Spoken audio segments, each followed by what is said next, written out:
What's up, you guys? It is Ashley here with Dancing with Ash, and today we're going to be continuing our isolation series. So, last week we talked everything above the hips.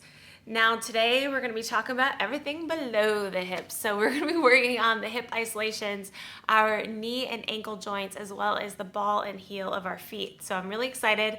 So, let's not wait. I'll meet you out on that dance floor.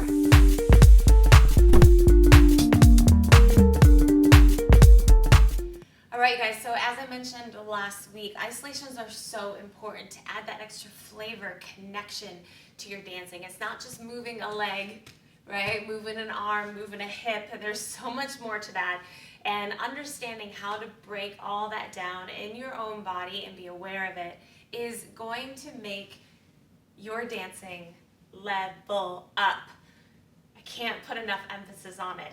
So what we're going to do is we're going to start with the hips, and then we're going to start with a knee and ankle exercise after that, and then we're going to go into some footwork to understand how to transfer weight from your ball and then to your heel. It'll all make sense, but I wanted to guide you along as to what to expect moving forward. So what we're going to do is we're going to start with our hip action. So I want you to take, I don't have any shoes on, that's entirely up to you. I have my feet about hip width apart. I'm going to slightly bend my knees. So it's almost like, I call it like you were riding a horse position, right? So I'm slightly pitched forward into the balls of my feet. So what we're going to do from here is move our hips side to side. So it's a left, right, left, right. I'm not shifting weight. This is a different thing. I'm just moving my hips, right? So a little bit of knee action is happening here, and you're going to feel a little bit of rise in your hip as well. So think of this space from your right hip and your rib cage is getting smaller. This one's elongated. And this one now is getting smaller. This side is now elongated, right? So it's like shorten, shorten, shorten, shorten. That is actually happening because of the knees, right? So it's a bending and straightening. Okay, so that's happening here. 1, 2, 3, 4, 5, 6, 7, 8. All right, then from here, I'm going to actually rotate to the side. So here, we're going to be messing more with our pelvis. So some of us naturally have a tilted pelvis up. I don't think a lot of us have a tilted pelvis here. This is less common, but it can still happen. But this is what we want to emphasize is a back, forward, back, forward, back, forward, back, forward. You have to bend your knees for this. So as we're tilting up, we're tilting back. One of the best analogies I had for this was think of your hips, right? They're like this, the bones. Think of it as like a bowl. And you're going to tilt the bowl forward as if, say it had water in it or whatever you wanted to have in your bowl. You want to spill it forward, and then you want to spill it behind you. That's another way of thinking about this part of your body. It's a bowl. Forward, back, forward, back. So that is another isolation.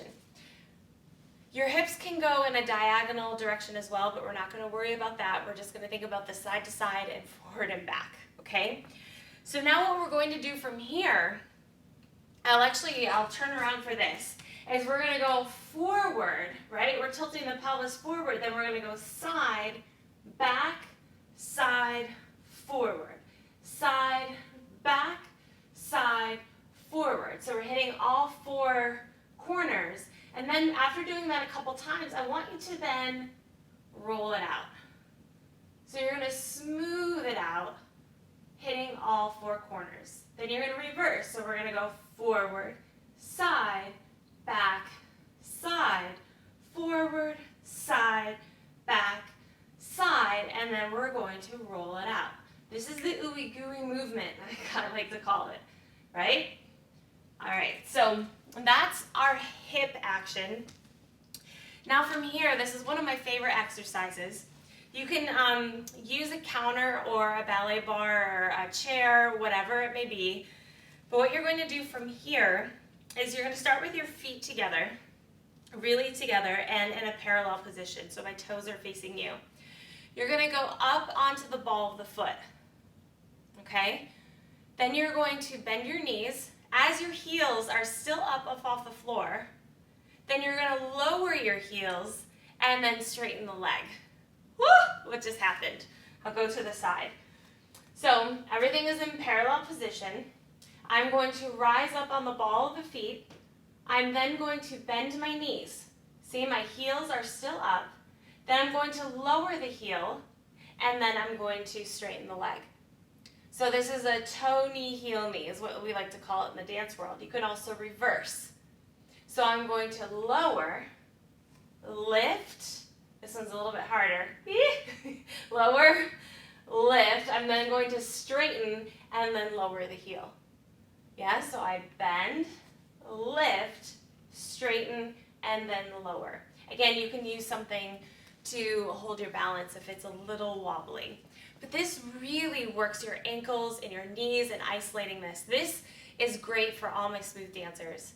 Well, any dancer, but especially smooth standard dancing. Now, to take this to another level, you're actually going to take your feet from a parallel position and you're going to go into first position. So your toes slightly turned out. And you're going to then raise into the ball of your feet, lower into your knees, lower into the heels, and straighten your legs. Now, as you're doing this, you want to think about like your legs in quicksand or in water. You just don't want to like go through it without any like tension. You want to be purposeful. So I'm rising up, I'm using all the muscles, I'm lowering the legs, I'm lowering the heels, and I'm squeezing my inner thighs together. Okay? So I can also reverse this one, where I, where I lower, I rise up under the balls of the feet, I straighten my legs, and then lower the heel. So you want to do this multiple times. You're going to notice it like all through the leg. This is great, great movement for you. Okay? Now the next one is a little bit of a fun one. They're all fun, right? Is you want to start with your feet in a parallel position. I want you to take your right foot out, left foot out, right foot in, then right heel, left heel, right heel, left heel. So it's out, out, in, out, in. I'll turn it around so you can see it. So out, in, out, in. Da, da, da, da, da, da, da, da. And you can play with it.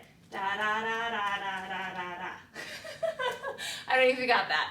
But this is really great to understand the balls of the feet, the heels, where to place your body weight to be able to lift up your toes or your heels. And it also works on rotating your leg actually from the hip joint, which is really good for all your dances as well. So this is everything for the lower body. It's a lot of information, and I hope you guys enjoy it. There you guys have it. We have our upper body isolations and our lower body isolations all completed in 2 weeks. It's so crazy. I love it. If you like what you saw, make sure you give me a like button on this video. If you love it so much and you want to share it with your friends, I'd love that too. And if you want more of this, I drop videos every Thursday, so make sure you subscribe to my channel. And you guys, I'll see you next week on the dance floor. Mwah.